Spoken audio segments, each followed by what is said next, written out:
Hey, what's going on, everyone? I just thought I'd fire out another quick video here. So, I was laughing to myself earlier today, where with the recent news about Astral Chain being essentially planned as a trilogy in mind from Platinum Games and Nintendo, and seeing as hyped I am for Astral Chain, Astral Chain. This is obviously good news, but also slightly nerve-wracking, as as it adds that extra weight of pressure, I suppose, on the first title, which hasn't even been released yet. I suppose the pressure to perform well enough sales-wise to perhaps justify a sequel. But this is Nintendo and Platinum Games here, and I have much more faith, a whole lot of faith in those two industry giants than I have in most other developers, to ensure that not only that Astral Chain is a great game, but it becomes that it continues to lead on to a healthy string of sequels, much like Bayonetta, and hopefully one day we'll see a wonderful 102. I always keep some hope out for that game. But at the same time, it reminded me of a story I read a while back. I actually wanted to do a video on this story a while back, but I just moved on from it. But I thought this would be a good time to bring it back. It was a while back, and how looking at games as franchises, or all games as franchises, as I'll get into in a moment, is, in my opinion, not a complete healthy mindset for games. Throughout the years, I've had a number of my friends, say to me, Jace, you love games, man. You know so much about them. Why don't you try and get into the games industry? It'd be perfect for you. And for many years, that was my, indeed a goal of mine. Where I went to college and I studied IT and art design. I was pretty good at drawing back then as well. I always thought, I could be a games designer or an animator, I suppose. But if you're anything like me, if you live and breathe video games, you might find that the more you learn about the industry side of things, the more you start to hate it. and it's articles like this that add fuel to that fire for me, I suppose. But over on it was on the gamesindustry.biz website. I'll leave a link in the channel description as well, if you want to read it. There was an article from a man named Christian Fonsbeck, I believe it is. Christian, was noted before as saying that single-player games are dying, and multiplayer is the ways forwards. And we've heard this story for years now.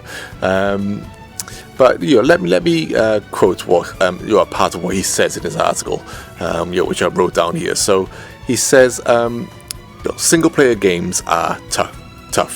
They're great to make, they're easy to prototype, and they don't need as much technology, as you don't have to synchronize loads of players from different places. But to be honest, the next generation of kids don't play single player games. I don't see it. I know some people do, but they are not the market. They are outliers. They are geeks who think too much about games. The market is so quickly moving towards multiplayer as a standard, it's unbelievable. End quote. Then he later goes on to say, from an investment point of view, multiplayer is the only way forward. If I was in the same room as this guy, I'd certainly have a few choice words to say.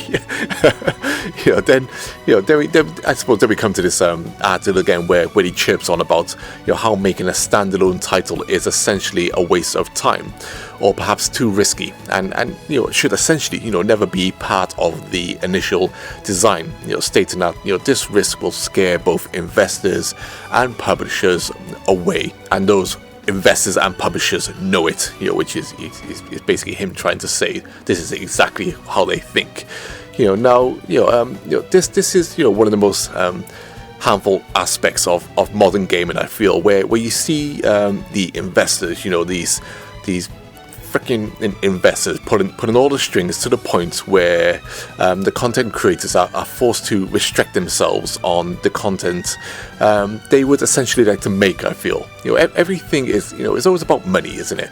And I'm not talking about the type of money where your game sells well and you can slowly expand or comfortably move on to the next project.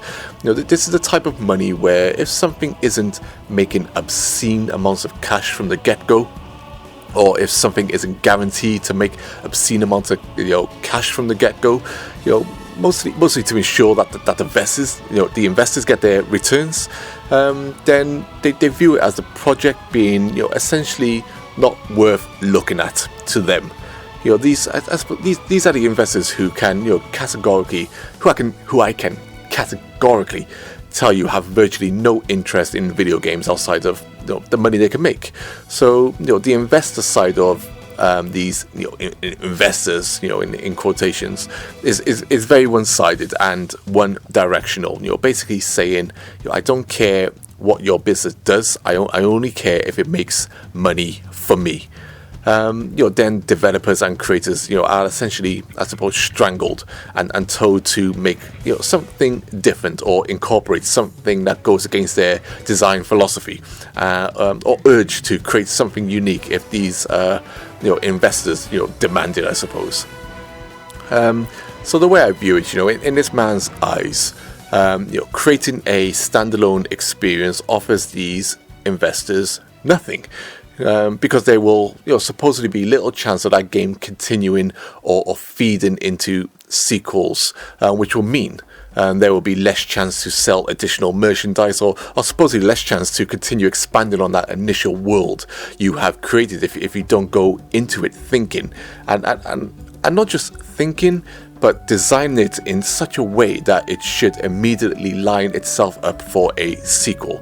Because once again, according to this man and many other people, this is the only way to continue to nurture and feed a fan base. If you design every game as if it was to become a franchise, and could you imagine a gaming world where everything was a franchise?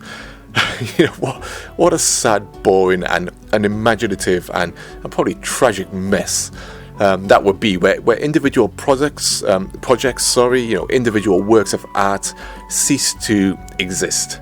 If investors want the promise of comfortable returns, then in my mind they should be paying into the company, not the games.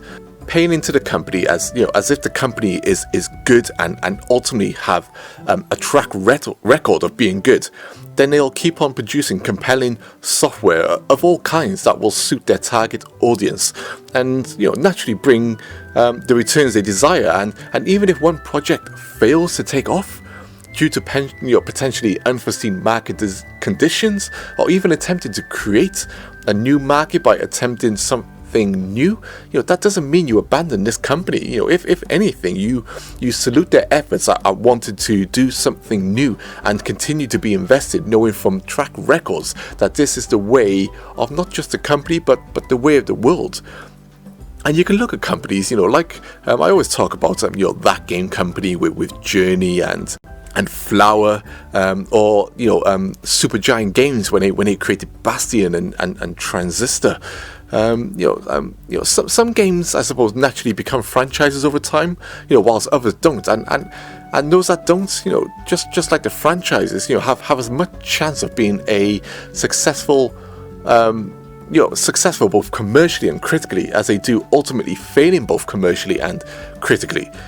People like this always want to push their own agendas on the industry, which is exactly what companies like EA have strived to do for many years. When they dropped support for companies like Sega and Nintendo back in the Dreamcast and N64 days, and these companies who won't bend over backwards to appeal to EA's money-hungry and consumer-controlling needs. Personally, I say stuff them. Let them sit in their own bubble and hopefully fade away into obscurity, because for the most part, they offer little that this industry truly needs to become truly great, creative, and a wonderful industry to be part of. And you can see from the likes of EA and Activision, etc., what continuously trying to build franchises can do, especially when money is the number one goal, and eventually gamers catch on. And just look at Anthem and how EA went into that, pushing it out quickly, and we can see the state of that game, and they still chirp on saying, yeah, it's going to be a 10-year game, whatever, blah blah blah, but I can bet you it's going to be dropped soon enough. Sometimes Sometimes I do wonder if the games industry needs a crash, one that gets these investors out and returns its focus to what it always wanted to be from the start. A bunch of people with the passion and desire to create their own works of art purely because it's something that they wanted to do. And if success followed, then great. Time to create more passion projects and hopefully franchises that stem off single games or just a string of just great games from a great company, something that Blizzard done.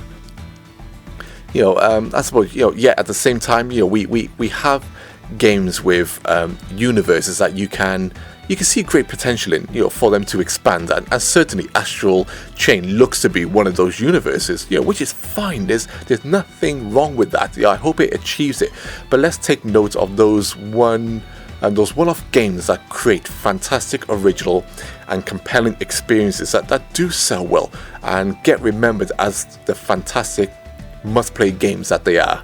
But anyway, I think I'm done here. I suppose that was a mini rant, wasn't it? But I'm working on some other videos now, which will be a lot more fun. I promise. It should be my next video, and I've done a lot editing, so I hope it comes out well. But let me know your thoughts just on this. Even just talk about Astral Chain, I'm absolutely fine with that, because I'm really excited for this game, and it's great to see that they do want to make it more than what we originally thought that it was going to be, just a great looking single player game. And I suppose we need more of this from Nintendo and Platinum teaming up, because these guys together, they're just great partners, and I hope they stick together for a long time. But as always, leave a reply. I will get back to every single one of you. Take care all, and peace.